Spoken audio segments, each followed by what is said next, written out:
The inside story on the issues that affect you and your community. This is Local 12 Newsmakers.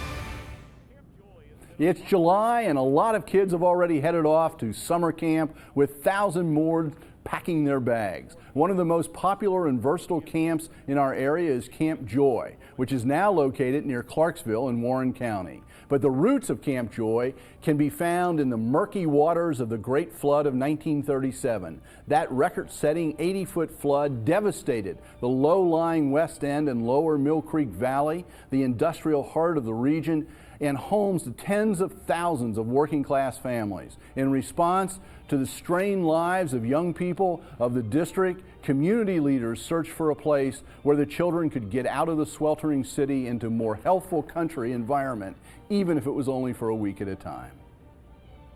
Good morning and welcome to Local 12 Newsmakers. I'm Dan Hurley. A few months ago, a friend who's here this morning, told me the story of the origins of Camp Joy and that one of the original 1938 campers was still alive. It seemed like the perfect 4th of July story. I am joined this morning by Frank Wetenkamp, one of the original campers in the summer of 1938, and Mike McGinty, Executive Director of the foundation that supports the work of Camp Joy. Welcome to Newsmakers. Thank you. Thanks for having us. Frank, this is a great story. Okay. You lived in the West End. Finley and Bay Miller. Finley and Bay Miller. In 1937, what are your memories of the flood? First off, how old were you? 11. You were 11. What was the flood like for your family? The flood was about probably a block away from my house. One of my memories was helping out at the mission, St. Barnabas. And I was kind of a go-for at the time because I lived right next door with my 14 brothers and sisters. 14 brothers and sisters, okay. Okay, so I had to find a place to go. Okay. And so the St. Barnabas had a big hall. American Red Cross brought all of these people that were washed out, had nothing, and they put them into this hall. And we had to set up cots and get all of the paraphernalia that the American Red Cross sent, food, blankets, pillows, everything, So I got to meet these kids who were washed out. And Cap Hall, who was from the Church Army, which was like the Salvation Army, from England, Anglican Church, was sent there in 1935. And he ran this mission, and him and his wife Sadie were taking care of these people. The logistics was horrific, as you can imagine. Trying to feed them and clothe them in one bathroom. So he was the type of person who loved kids. He was only in his 20s when he came, and his wife. And just to locate for people, St. Barnabas was on the same property as the Finley Street neighborhood house. Right. So a lot of people would know that today. That's right. All right. Finley Street, yeah. So he loved kids. Oh, I love kids. And was it his imagination that? Yes. For the he camp? says, I've got to do something with these kids. I remember I was very close to Cap and his wife, and he says, I've got to give nature to these kids someplace. And that's how it started. Mike, a lot of people in Cincinnati know Camp Joy in its present location, but that wasn't where Camp Joy was in those early years, especially that first year. But I mean, it's been several different places, right? It has been. Frank went out to a farm in Kentucky, and then it went to Batavia, Ohio, and a couple different city parks here in Cincinnati. 1959, we did make it out to Clarksville, which is out in Warren County, just past Kings Island. Which is where the camp is today, and has really been able to develop over the last 40 plus years. A wonderful establishment at this point. Yes. I want to make the point too. The camp. How would you describe the commitment of the camp today? Before we go back and hear about that first camping experience. The commitment of the camp remains the same as it was 73 years ago, to serve those in Cincinnati who may not be able to have, the greater Cincinnati area who may not be able to have that camp experience. So the stories that Frank tells about Cap Hall and Deacon the Mosleys, the staff today, the passion towards these kids, it seems like we keep that continuum for 73 years to serve that mission. That resonates from our staff and our board and all those volunteers involved in camp. And the other thing is that camp also does programs for adults, because we take Leadership Cincinnati out there every year, and a lot of other groups go out there, but those help support your mission of serving, that effort helps support your mission of serving people who can't afford the camp experience, right? It's a neat story to have adults, young adults come out, and those programs do support, but we're also making life-changing experiences for that population as well. So you've been a part of that. And, that's right. So from a dozen kids in 1938 to over 15,000 a year, it's a neat mission we've been able to continue. I want to ask to put up a photograph. There's some campers in a truck, and then I want to take a look at this photograph.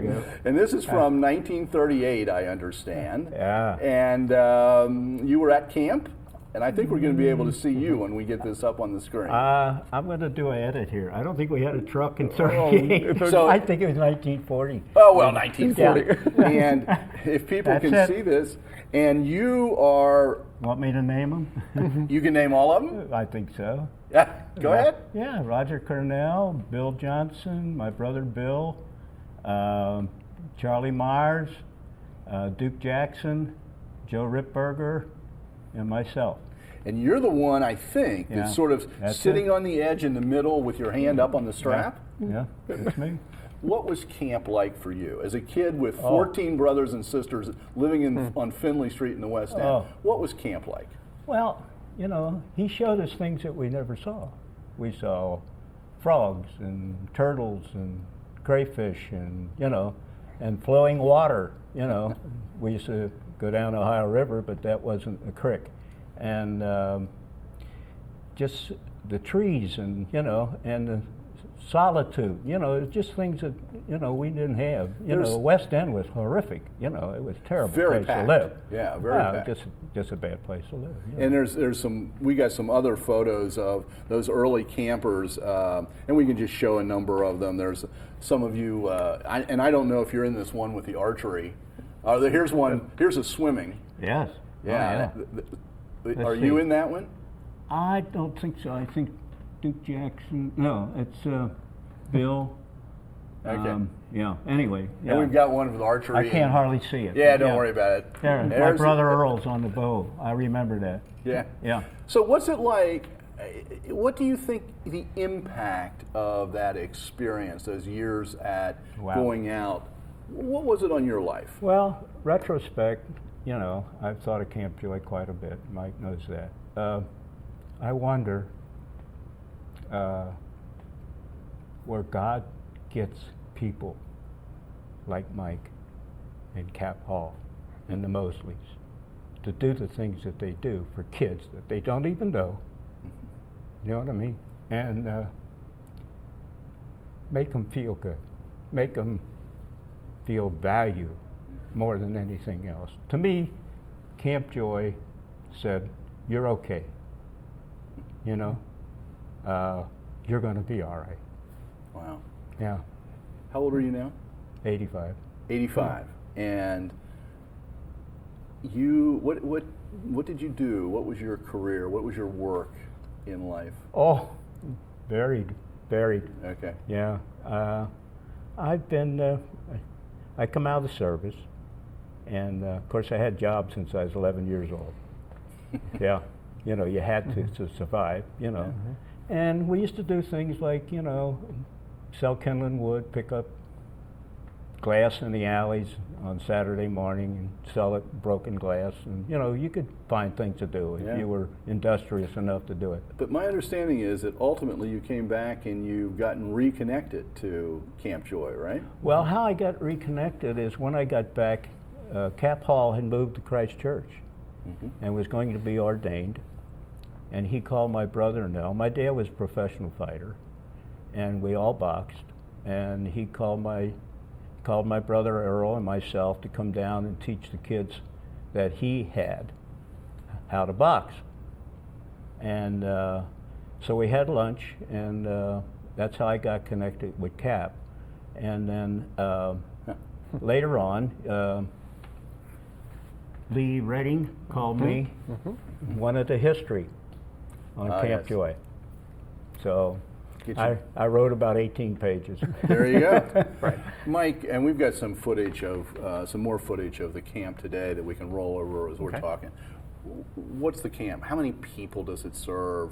How do you, what's the variety of children that it serves at this point? So almost 15,000 people come through the gates of Camp Joy, and that's Every year? Every year. That's an annual number, and that ranges from our summer camp that underserved youth could include folks from low income, the West End still today, foster children, medically challenged, those with some kind of chronic illness or special needs.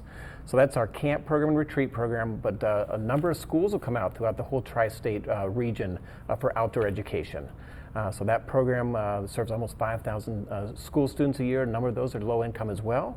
And then our leadership and development program serves a number of youth. We're seeing some footage of both children and adults with the ropes courses, and the children who have, and adults who have medical challenges.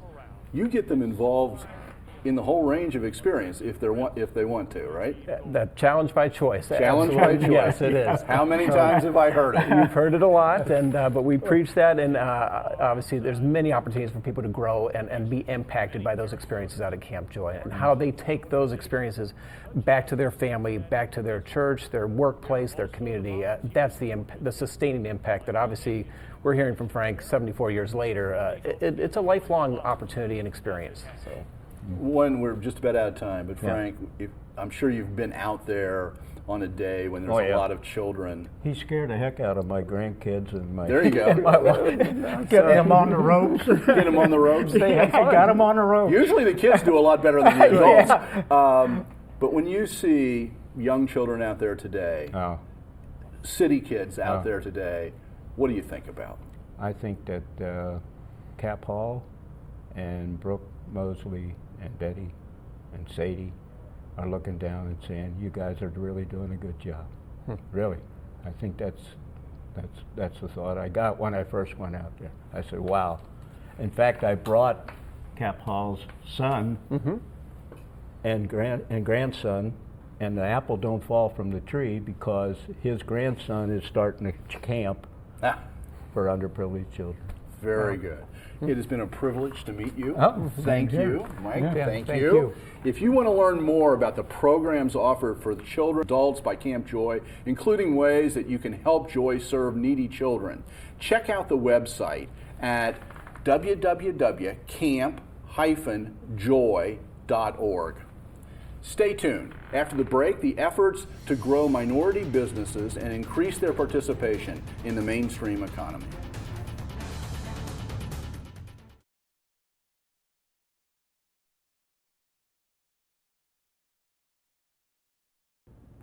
Welcome back. Encouraging the growth of minority-owned firms has been a long-time goal that didn't seem to advance for years. But in the aftermath of the civil unrest of a decade ago, the CAN Commission encouraged the Cincinnati USA Regional Chamber to create the Minority Business Minority Business Accelerator, which it did in 2004. The goal is to grow sizable minority firms and strengthen entrepreneurship in the minority communities. Initially focused on African American owned business, the MBA expanded in the past year to incorporate Hispanic businesses. In the most recent annual report, the MBA announced that 36 companies are now included in its portfolio, and those companies generated more than $600 million in revenue, although that's less than 1% of all the sales of local companies. So we're going to put this into some context this morning. I'm joined this morning by Crystal German, the Vice President for Minority Business Accelerator and Economic Inclusion at Cincinnati USA Regional Chamber, and Monroe Barnes, the head of and owner of MBA Consulting, which is one of the portfolio companies. Welcome to Newsmakers, to both of you. Crystal, you and I have to clarify, I also work at the chamber, Right. and so I have a giant conflict of interest here. But be that as it may, this is a great story, and it deserves to be on here. Tell me a little bit. I tried to summarize, but at this point in time, how would you describe the MBA, the Minority Business Accelerator? Yeah, it's a program that's dedicated to growing sizable firms. I think when it started, When we say sizable firms, I tried to stress that. Why is that term important to you? yeah, for us, it's because we think that sizable firms are where we're going to have the greatest impact. So for us, sizable is $1 million or more in revenue. Okay. So these are the firms that are employing people, are generating tax revenue, are creating products and services that are being used across the region. And that's not to say that there's not a role for growing smaller businesses, but our efforts are aimed specifically at that segment of the population where we think is going to have the greatest impact in the region. Monroe, your company, what do you do? How long have you been in business? MBJ Consultants, our primary business is construction management. We've been in business for 19 years. Okay. We also do, MBJ has two other companies along with it. The MBA supports MBJ. We also have a company called Start to Finish, and we also have a company called MBJ SynFab that kind of works into the whole family. And how long has your company or your family of companies, how long have you been part of the MBA, the Minority Business Accelerator? And the proper term here is your firm is in the portfolio. You're a portfolio member. Is that correct? Yes. Correct. How long have you been in that? I want to say about 4 years. About since their inception, we've been working with the MBA. And what the MBA did for us was they came and helped us with our initial business plan. Okay. I had done one a while back, but they helped us to get refocused on the business at hand, and they helped us to understand our weak points as well as our strengths. So they did, they helped us move forward. And is that how you would describe it, Crystal? Yeah. What you do, you're providing the sort of consulting and contacts out there in the Yeah, community? we consider a lot of what we do is, we call it ad hoc management consulting. So the lion's share of the work is done by Monroe and his team and the other teams, companies. But we kind of have in our staff some expertise that helps augment what they're able to have within their four walls. So he already had the skeleton of all these great ideas of where he wanted to take MBJ. And we said, okay, well, based on the experience that we have, here's some things you might want to consider. And this is all about accelerating the growth. And that's our big piece. We want these firms to do double-digit revenue growth year over year. So this is not about being in a portfolio and kind of hanging out and just being recognized. It's really about pushing these firms to greater heights.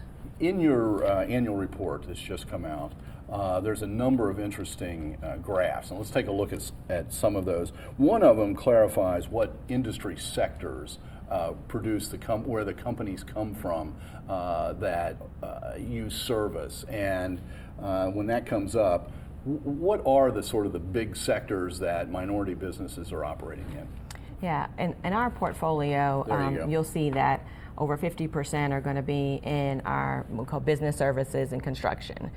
Which is exactly where Monroe's company Exactly would where be. Monroe is. So he's typical, and if we have a typical firm.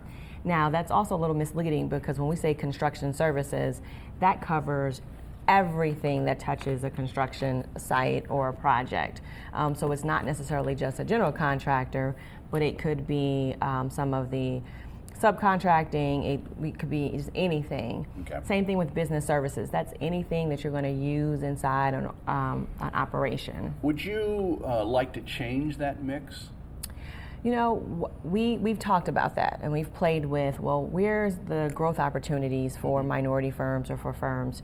But the reality is that most minority firms are going to be in low capital intensive type industries because of they just don't have the access to the networks or to the money that it takes Right. to start a manufacturing operation. Right. And so we would love to see more minority firms in the manufacturing space or in the high-tech space.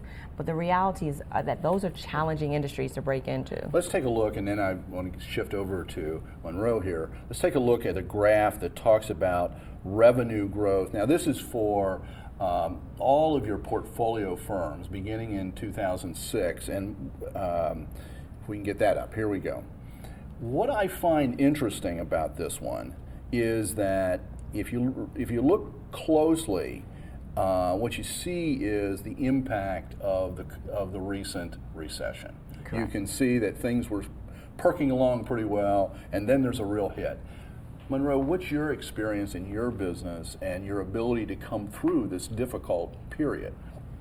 Actually, as Chris was here with the NBA and others' help, we've grown through the recession. As a small company, I don't think it's as difficult to maintain and grow through the recession as it is when you're a very large company. But when you're a small company, a recession can put you out of business. Oh, sure it can.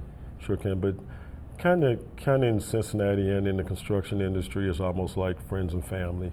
You know, it's a relationship business, and like I say, through working with the NBA and being in business 19 years and, you know, trying to run a good business has helped us continue to be able to work through the recession. So it really hasn't slowed us down that much. It's made it a little bit harder.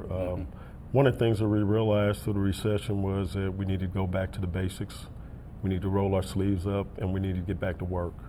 You know, when the times are good, sometimes you get a little complacent. A little comfortable.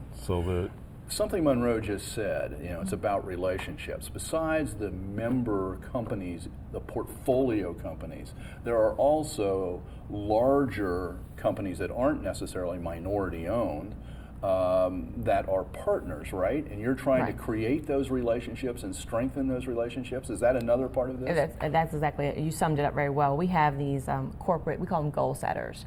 And these are local companies that have basically said that we have a commitment to the local region and working with and partnering with local minority businesses.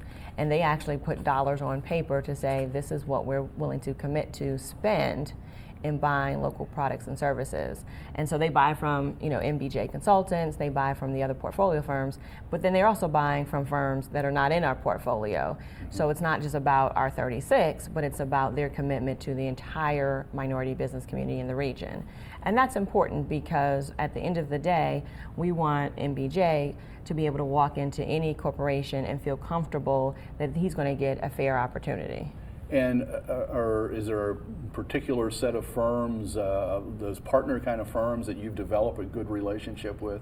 We've worked for just about all of the major contractors in the city. You know, we work for the Turners, the Messers, Nair, some of their portfolio companies like Procter & Gamble, Duke Energy. You know, so we work for just about.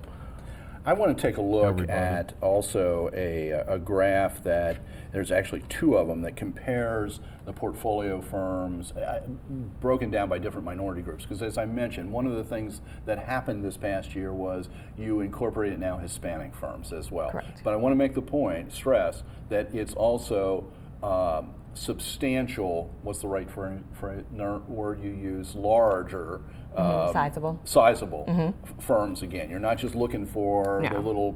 So let's take a look at the graph that sort of compares. And I know it's hard to see these, but what you're seeing is different groups. On the far left is American Indian, then Asian towards the middle, then African American firms, and then Hispanic on the far right. What I notice in all of these is that in terms of the population is very tall, very high. That's the blue number.